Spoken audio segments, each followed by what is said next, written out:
want you to meet two households. Same city, same grocery store, same news cycle. Maya, 31, kindergarten teacher, $58,000 a year, $3,400 in savings, $200 a month investing. Ryan and Jess, logistics and hospital work, $94,000 combined, $2,100 in savings, $3,800 on a credit card at 22% interest. One of them is going to come out of 2026 in better shape than when they entered it. The other is going to spend the rest of the year wondering why everything keeps getting more expensive and never quite figure out why. The difference isn't income, it isn't luck. It's what they did or didn't do in March 2026. Stay with me. Here's what actually happened on February 28th. One day earlier, February 27th, Oman's foreign minister announced a breakthrough in U.S.-Iran nuclear negotiations. Active talks, real progress. 24 hours later, the U.S. and Israel launched coordinated airstrikes across Iran, Operation Epic Fury, in the middle of live diplomatic negotiations. Iran retaliated hard. Ballistic missiles, drones, U.S. military bases across 6 Gulf nations hit, oil infrastructure damaged. And by March 4th, Iran declared the Strait of Hormuz, a 21-mile bottleneck carrying roughly 20% of the world's seaborne oil supply, effectively closed. Normal traffic, 130 ships per day. Traffic by March 16th, 0. The IEA called this the single largest energy supply disruption ever recorded, larger than the 1973 OPEC embargo and the 1979 Iranian Revolution shock combined. They released 400 million barrels from emergency reserves. That's not a routine adjustment. That's a fire extinguisher. Brent crude went from $71 per barrel to a peak near $120 in weeks. The gas price you're staring at right now, $3.96 national average, up from $2.94 at the start of the month. That is wave 1. But this isn't one price spike, it's 5, rolling toward your wallet on 5 different timelines, each one disguised as something completely unrelated by the time it lands. Gas. The one you can already see.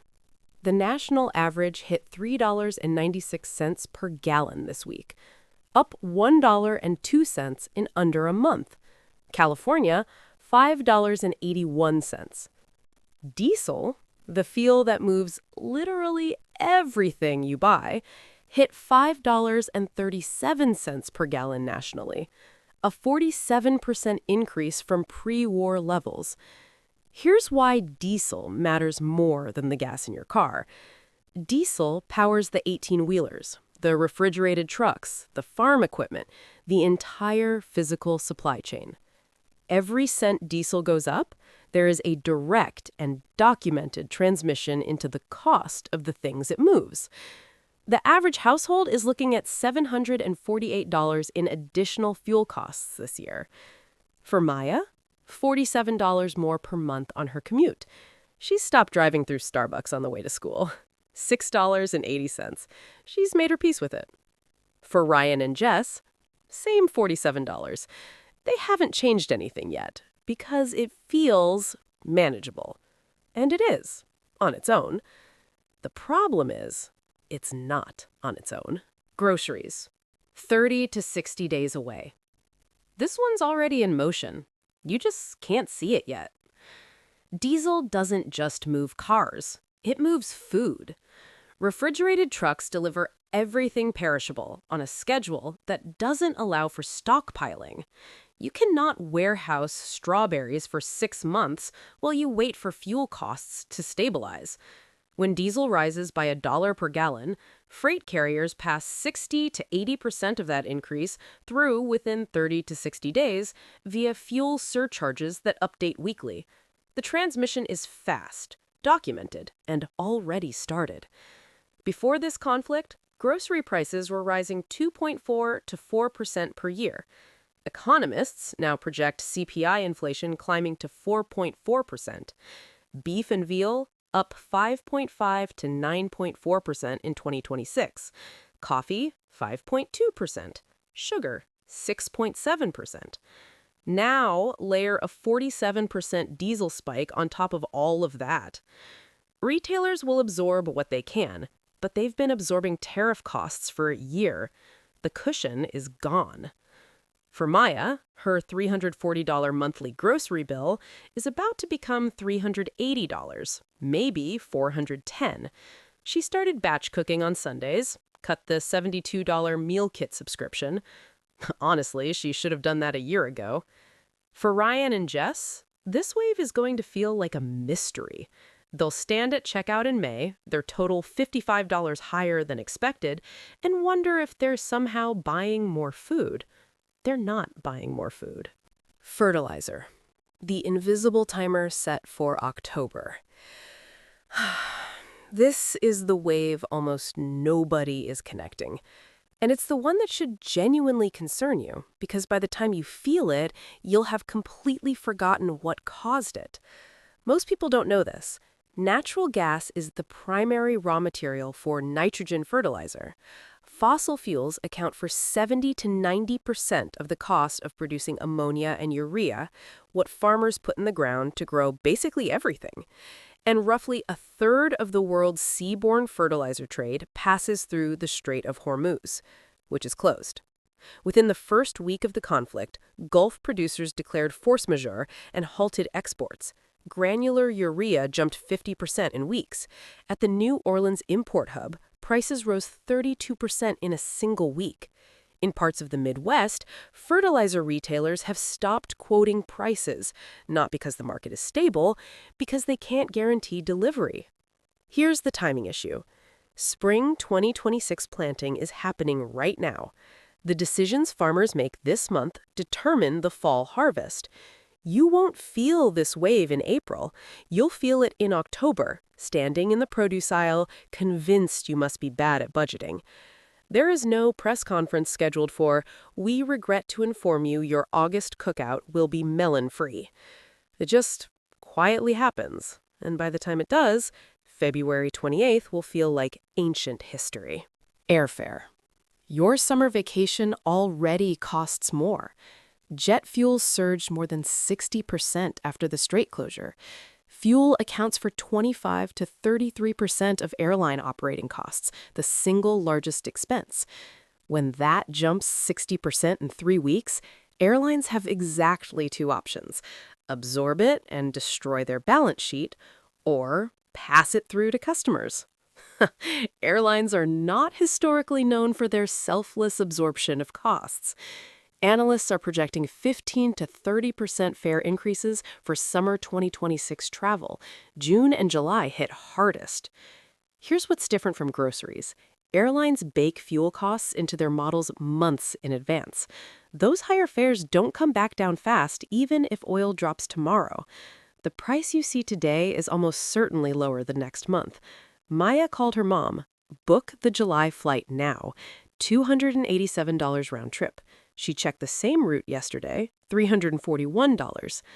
Ryan and Jess have been meaning to look into flights for a trip they've been talking about since December. They're going to have a bad time when they finally do. Interest rates. The biggest one. The quiet one. At the start of 2026, markets were pricing in multiple Fed rate cuts this year. Lower mortgage rates, cheaper car loans, relief on those 22% credit card APRs. People were waiting for it, building plans around it. That expectation is now functionally dead. The Fed held rates at 3.50 to 3.75% at its March meeting. Here's the trap they're in. Higher oil prices push inflation up, while also dragging down consumer spending and employment. The Fed's two jobs are now pointing in opposite directions. Jerome Powell did not look like a man having fun. 30-year mortgage rates, 6.22 to 6.45%. up from 5.87% in February. Auto loans around 7%, credit card APRs 21 to 24%. Americans are carrying $1.27 trillion in credit card debt at those rates. For Maya, the mortgage rate she was waiting on just moved the wrong direction again. She's frustrated, but she has savings earning 4.2%, no credit card debt, and she did not panic sell her index funds.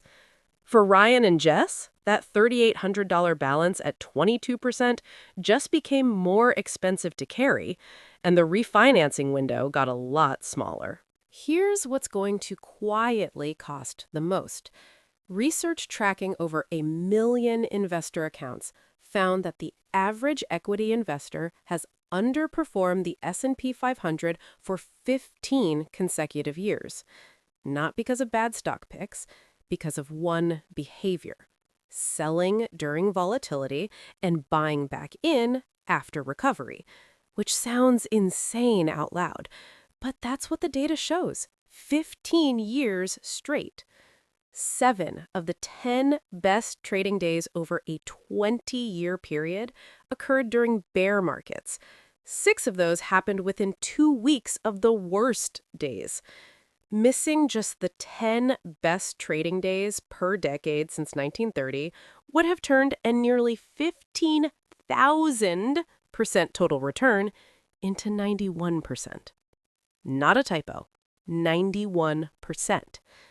Maya's investments are down on paper right now.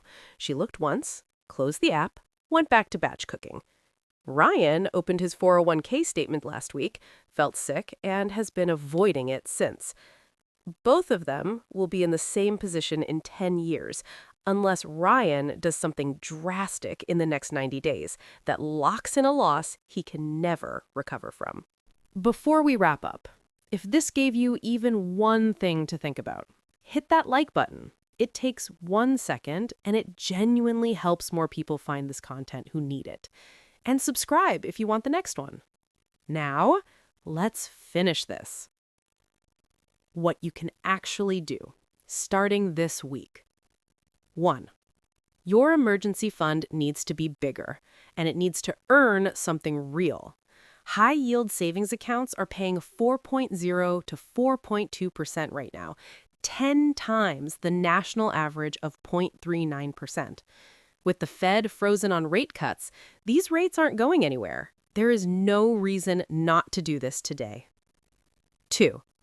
If you're carrying high-interest credit card debt, attack it like the emergency it is. Paying off a card charging 22% is mathematically identical to earning a guaranteed 22% return, tax-free. You cannot buy that return anywhere. 3. Do not stop your investment contributions. Do not touch your existing investments. The instinct to wait, move to cash, see how this plays out is the most expensive financial mistake you can make right now. Keep your automated contributions running. 4. If you're planning summer travel, book flights now, not this weekend, today. Maya's mom paid $287. That same flight is $341 and rising. 5. Audit your energy exposure. Long commute in a vehicle getting 15 miles per gallon? That math just changed materially. Small business moving physical goods? Renegotiate freight contracts now before the full diesel surcharge hits your next invoice. Most people will spend the rest of 2026 confused about why everything keeps getting more expensive. You just spent 12 minutes understanding exactly why. The households that come through economic shocks in better shape are never the ones who earn the most. They're the ones who adjusted earliest, who looked past the gas station sign and saw wave 1, not the whole storm. Maya already adjusted. She didn't panic. She didn't do anything dramatic. She just understood what was coming before it arrived. That's it. That's the whole difference. Not income, not luck, not some special financial knowledge that only certain people have access to. Just paying attention slightly earlier than everyone else, and doing 5 boring, unglamorous things while the rest of the world was still filing it under annoying but manageable. You are not the decisions that got you here. You are the person who just spent 12 minutes learning how this actually works. And that means everything. I'm Naomi, and I'll see you in the next one.